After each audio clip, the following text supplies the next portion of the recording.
Hello, Tobocketeers. I just thought I'd show you this particular scene. This is from our book Galdo's Gift, which is an interactive children's book with lots of animation in it. And this is the intro sequence. So this is kind of introduces the whole thing. And we're sort of revisiting it because, excitingly, we are looking to get Galdo's Gift not just on Apple books, but onto other devices as well. So we're revisiting this to give it a bit of a spruce up at the beginning, and this is going to be the way you kind of get introduced. And you can see from the actual final thing that we approach this book that's sitting on a table, and as you get closer, there's a door that opens in the front of the book, and we go through the book into this wonderful forest and into this magical land, and we settled in on the castle right at the end. So I thought, as I'm revisiting this scene, I should give you a quick glimpse of how we sort of set it up, and show you that what might look like a bit of trickery is pretty much as you see it in the final thing. That for those of you who are not familiar with a 3D scene and how you set it up, you basically, if you think of it just like setting up a bit of photography, or if you were going to do some filming in a studio, you're basically placing objects, placing lights, and then deciding where your camera goes, and basically you press go, and frame by frame it will take stills, and then you can put those all together into a movie. And that's what you see in the final thing. So that's kind of an oversimplified way of describing it, but that's pretty much what you're doing. So as you can see, we've got the book on the table, but behind the table and behind the book, once you go through the door, there is literally a forest that we've set up. The forest itself is made out of cutouts. That's our style. So nothing is in the full 3D round.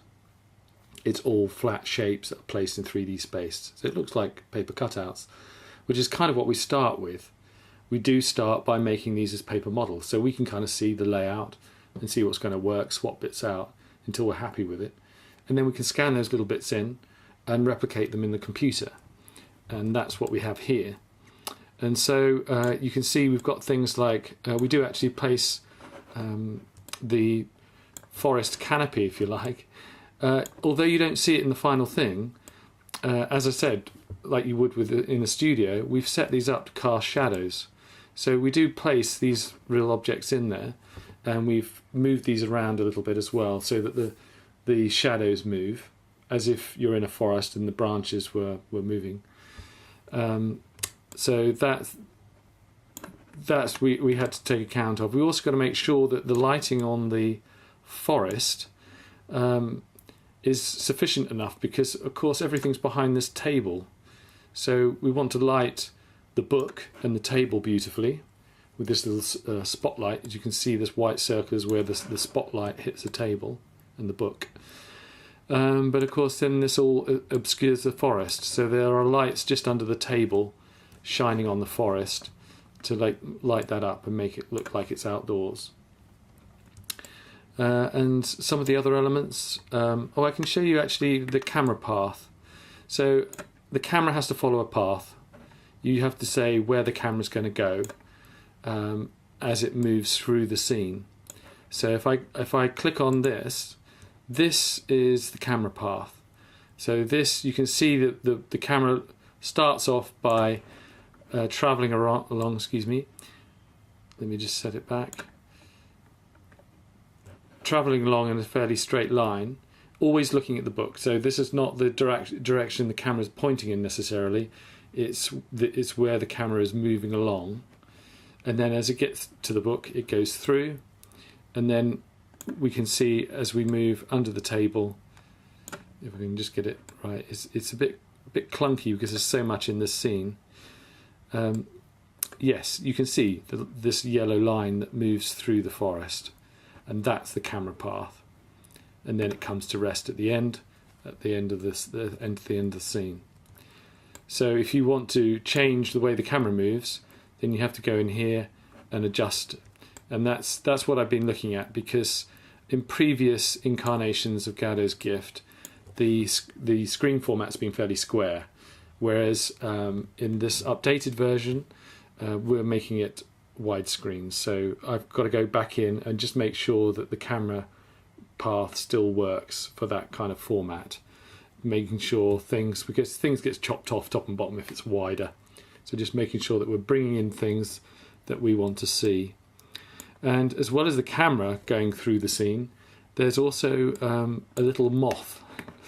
This moth is I suppose a character in itself that you see throughout the book. Running theme, and is in every scene in the book.